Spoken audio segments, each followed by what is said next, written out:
مولانا صاحب کے ساتھ مولانا کے رفقا میرے ساتھ کھڑے ہیں، کامران مرتضیٰ صاحب، ہم سب مل کر اس بارے میں اب سمجھتے ہیں کہ ہمیں سوچنا ہے، پوری قوم کو دعوت دینی، انسانی حقوق کی بقا کیسے ممکن بنائی جائے۔ آئین کو اس وقت جو ایک خطرہ ہے، میں سمجھتا ہوں مکمل اس کی تحلیل ہمارے سامنے ہے۔ کوئی بھی آئینی حق، ہمارا حق آواز بلند کرنے کا، آپ نے دیکھا پیکا کے ساتھ کیا ہوا ہے۔ صحافتی برادری اس وقت مجرم بن چکی ہے، آپ کی کسی بھی گفتگو پر آپ کو معطوب کیا جا سکتا ہے، آپ کے خلاف مقدمے بن سکتے ہیں، ہمارے خلاف مقدمے بن سکتے ہیں۔ جو ہمارا آئینی حق ہے اکٹھے کھڑا ہونے کا، وہ حق بھی جو ہے ہم سے چھین لیا گیا ہے۔ اکٹھے کھڑے ہونے پر بھی مقدمہ بنتا ہے، ہمارا آئین کا ہمیں یہ حق دیتا ہے، وہ بھی ہم سے چھین لیا گیا ہے۔ تو اب ہم نے مل بیٹھ کر اس ملک میں سمجھتا ہوں آئینی اقدار کے احیاء کی بات کرنی ہے۔ آئین کو ہم نے بچانا ہے، تحفظ دینا ہے۔ ہم شاہد خاقان عباسی صاحب سے ملے ہیں، ہم محمود خان اچکزئی صاحب سے ملے ہیں، دیگر دوستوں سے ملاقاتیں ہوئی ہیں، ہم سندھ جائیں گے، وہاں بھی ہم ہر ایک سے ملیں گے۔ ہم نے مارنگ بلوچ سے بھی بات کرنے کا فیصلہ کیا ہے۔ ہم پورے پاکستان کو اب دعوت دے رہے ہیں کہ آئینی اقدار کے لیے اس ایک نقطے پر ہم کھڑے ہو جائیں، آئین کی بقا کے لیے۔ تو اس لیے ہم بہت پر امید ہیں کہ اب ہم صحیح سمت میں چل رہے ہیں اور پوری قوم انشاءاللہ ہمارا ساتھ دے گی۔ بہت شکریہ سینٹر میں آ جاتا ہوں آپ ادھر بسم اللہ الرحمن الرحیم۔ خواتین و حضرات بہت شکریہ۔ میں سب سے پہلے مولانا فضل الرحمان صاحب کا شکریہ ادا کرتا ہوں، سینیٹر کامران مرتضیٰ صاحب کے اور ان کی ساری ٹیم کا، انہوں نے مہمان نوازی کی۔ یہاں پہ جس طرح کہ سلمان اکرم راجہ صاحب سیکریٹری جنرل پاکستان تحریک انصاف نے واضح طور پہ اور بڑے تفصیلاً آپ کو بتایا، پس منظر بتایا اور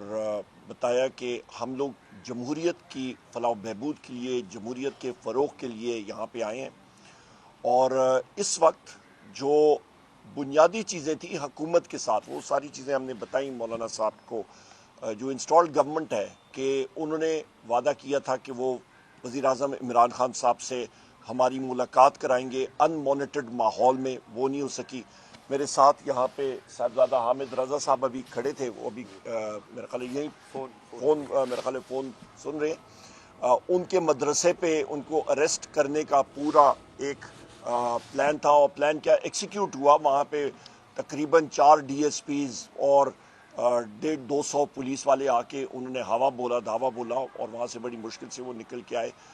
کل بھی ہمارے میاں غوث صاحب ممبر نیشنل اسمبلی کو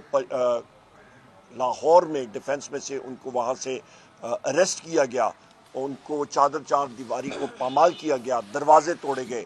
تو یہ حالات جو ہیں، اس پہ میں سمجھتا ہوں کہ جو انسٹالڈ گورنمنٹ ہے ان کی یہ بات کرنی کہ مذاکرات آگے جائیں تو بڑا مشکل ہو جاتا ہے اور ناممکن ہو جاتا ہے کہ جہاں پہ بنیادی چیزیں جو ہماری ڈیمانڈز ہیں کمیشنز کے بنانے کی،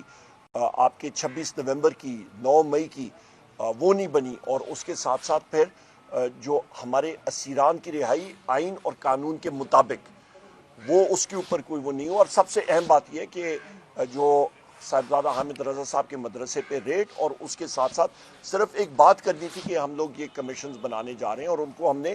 تیسری نشست میں بآواز بلند یہ کہا تھا کہ یہ ہونے چاہیے، اناؤنسمنٹ ہونی چاہیے، اور یہ پریکرسر ہے یا پری ریکویزٹ ہے ہمارا آپ کی چوتھی نشست کا، وہ نہیں ہو سکا، اس لیے ہم لوگ مذاکرات میں نہیں گئے اور مذاکرات ختم ہوئے۔ اس آخری بات میں یہاں پہ یہ کروں گا کہ جو آپ کا پیکا لاء میں امینڈمنٹ ہے اور پاکستان ڈیجیٹل ایکٹ جو ابھی بنا ہے، پاکستان ڈیجیٹل ایکٹ آپ صحافی خواتین و حضرات کے لیے اور پورے پاکستان میں جو خواتین و حضرات آپ سن رہے ہیں کہ ہم نے پاکستان تحریک انصاف نے اس کے خلاف ووٹ دیا نیشنل اسمبلی کی اسٹینڈنگ کمیٹی میں، اور ہم نے یہ فورس کیا گورنمنٹ کو کہ جی آپ یہ کیوں ترامیم کر رہے ہیں، یہ جتنے آپ کے ڈیجیٹل میڈیا کے ساتھ تعلق رکھنے والے یا آپ کے جو ایکٹیوسٹ ہیں یا آپ کے کوئی بھی شخص جو ڈیجیٹل میڈیا کے ساتھ جس کا تعلق ہے، وہ سارے کے سارے ایک چھتری تلے آپ لا کے تو ایک ٹیلر میڈ ایڈ دے کے کسی ایک شخص کو آپ وہاں پہ تعینات کر دیں گے اور لوگوں کو پھر آپ ہراساں کریں گے۔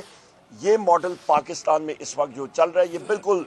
آپ کا شمالی کوریا ماڈل یا میانمار ماڈل جو ہے اس پہ ہم لوگ جا رہے ہیں۔ اور آخر میں یہ بات کروں گا کہ ایک آزادانہ الیکشن کمیشن، سکندر سلطان راجہ کو جو منفی رول تھا اس کو ہم لوگ کنڈیم کرتے ہیں، جو اس کمشنرز نے کام کیا جو الیکشنز کے حوالے سے، اور اس لیے ہم لوگ اپوزیشن پارٹیز کو ریچ آؤٹ کر رہے ہیں کہ ہم لوگ اپنی مشاورت کے ساتھ صحیح نام لوگ ان لوگوں کے نام دیں جو کہ انٹیگریٹی کے ہوں. بہت